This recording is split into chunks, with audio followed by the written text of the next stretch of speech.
Hello, Emily Howland. It's me, Mr. Gessler. Welcome back to the Red Studio. This is the last music theory video of the school year. It's been fun. Let's have one more last hurrah. I'm going to show you guys around an app called Chrome Music Lab, which you've probably seen before. I'm going to show you some of the advanced features today.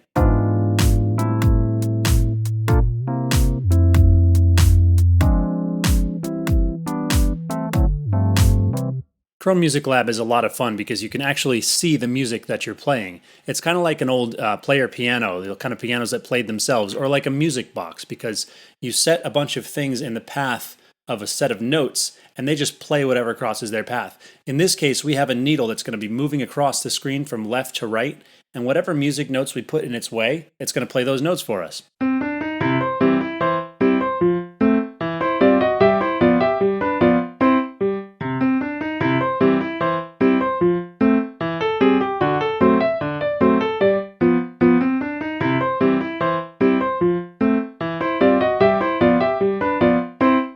This music app is a little bit limited. You can't do just everything on it, but there's a lot that you can do if you know what to look for and how to use it.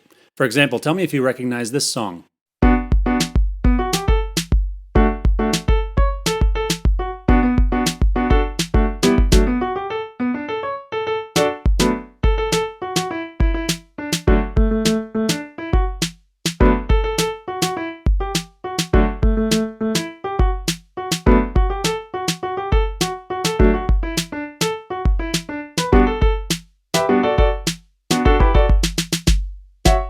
For some reason, this app is really great for 80s music.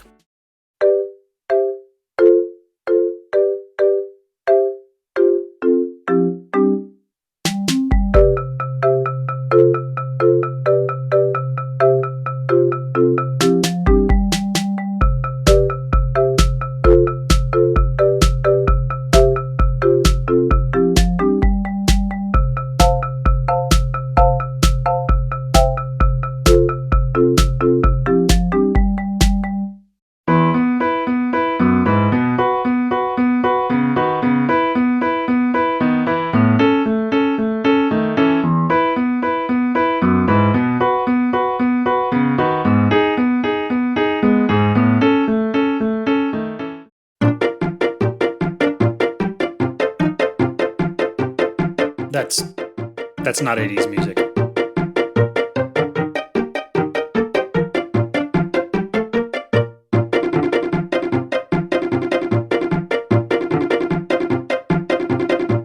So today I want to show you how to create your own song on Chrome Music Lab. Now, technically, there are no rules for how you're supposed to make a song, unless you want your song to sound good. Especially if you want to recreate a song or like make a song that you already know, there are some definite things you need to understand about how the program works. So let's jump in.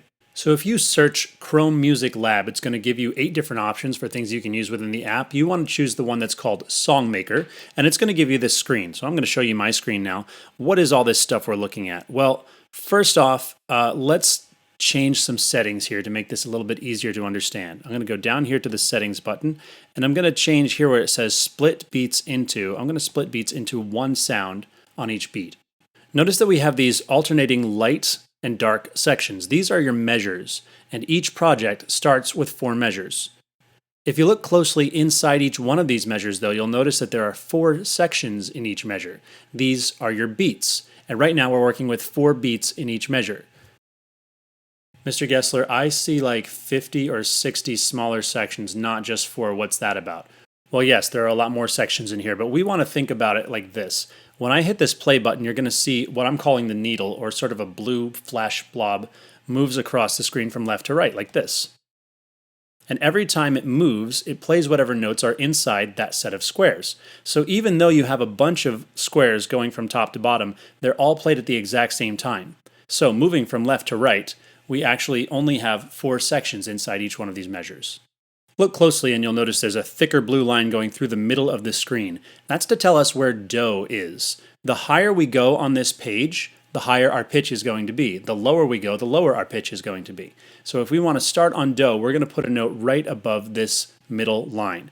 There's a thick gray line at the bottom that also tells us where do is. There's more than one do, a high do and a low do, just like when we sang in class. Let's take this song for an example, one that you might recognize. In this first measure, the big white box, we have 4 sounds, 1 sound on each beat. The first note, this red square, starts on that thicker blue line that we looked at earlier, so that's going to be do. Then the next note up is re and then mi, just like our hand signals. So you already have some idea what this will sound like. 1 sound on a beat is ta. You can see that this beat has nothing in it, so that's going to be a rest or a shush. Even though we don't have our normal staff with the lines and spaces, we can still tell what solfege notes these are by how far above do they are. So we know the one just above do is re, and then mi, etc., etc. Do, re, mi, do, re, mi, do, mi, fa, sol, rest, mi, fa, sol, sh.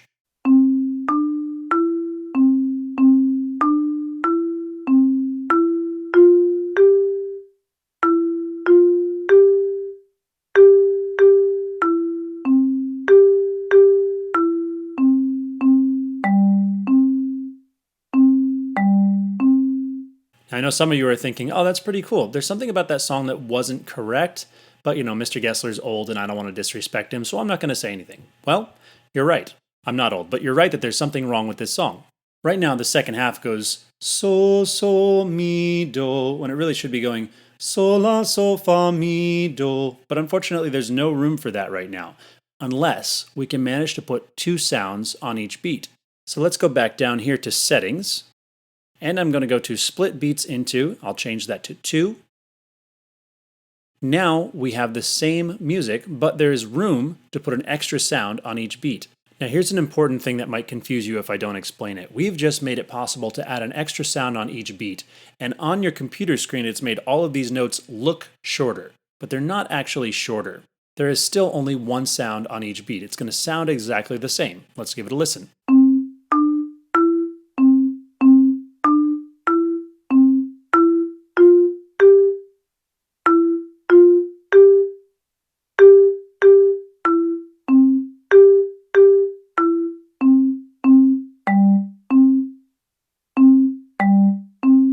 So let's go to this second half where we found the problem before. Now instead of singing ta, ta, ta, ta, we want 2 sounds on these beats. So we're going to sing ti, ti, ti, ti, ta, ta, ti, ti, ti, ti, ta, ta. Let's fill in those notes.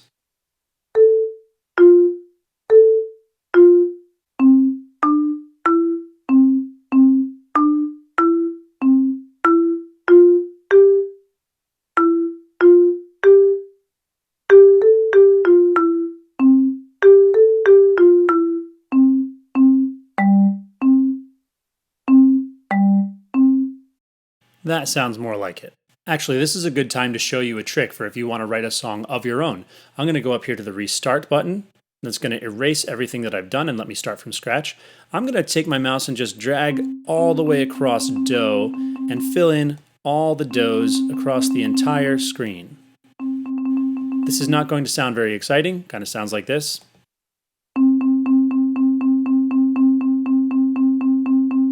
Not a very exciting piece right now, but we have all the tools we need. We have 2 sounds on each beat, and every time we take one of the sounds out, we're going to replace it with another sound that's either higher or lower. So I'm going to start right here, take this one out, I'm going to put in mi in place of do.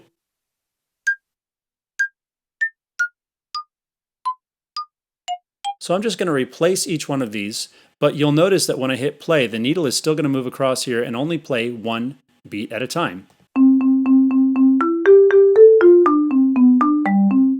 I'm going to stop there. I'm going to do the same thing with this one. Keep this one and this one and this one. Replace this with mi.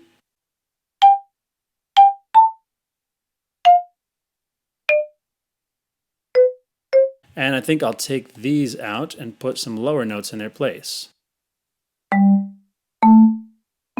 This is a fun thing about this tool too. Once you get to the end of the song, it just starts at the beginning again.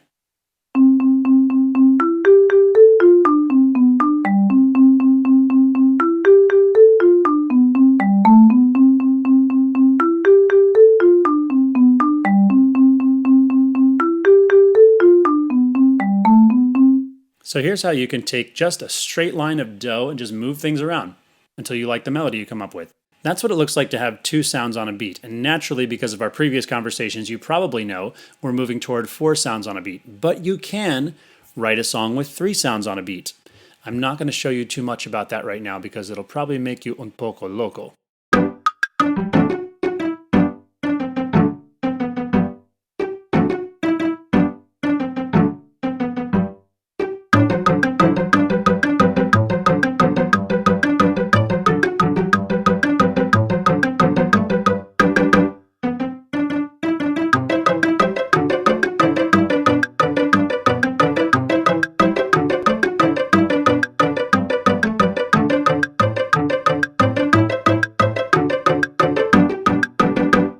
You might remember when we first talked about 4 sounds on a beat, or subdivision, we talked about a song by the Pentatonics called Daft Punk.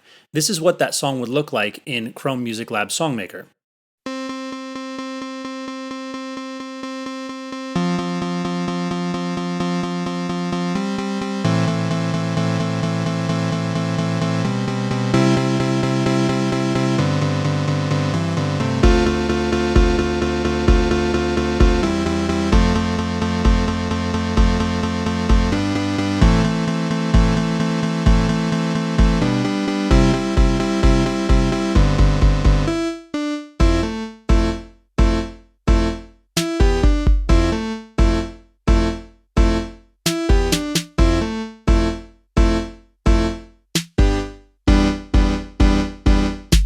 Notice what a cool effect it has when you play 2 or more notes at the same time. That's called a chord, or harmony. Let's talk about that a little bit.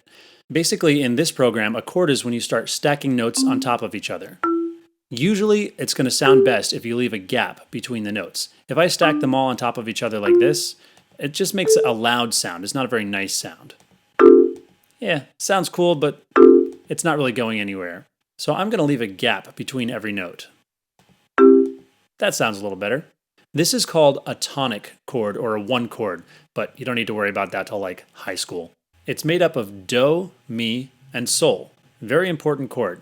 And if you want to start chords in a song, I'd suggest starting with this chord. Another important and helpful chord to know is the 5 chord, or the dominant chord. Again, don't worry about that right now, but I want you to know what it looks like. So I'm going to start here on sol, and I'm going to stack every other note and leave a space between them. Notice it's shaped exactly the same, it's just a little bit lower. Let's give it a listen. We can even stack another note on top like this.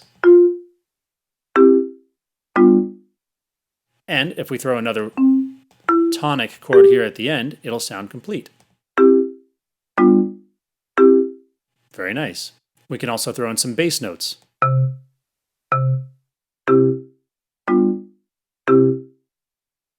Write a melody over top of that. I would love to explain all of that to you because I am a music theory nerd, but I'm not going to go into it because it would make this video too long and too hard.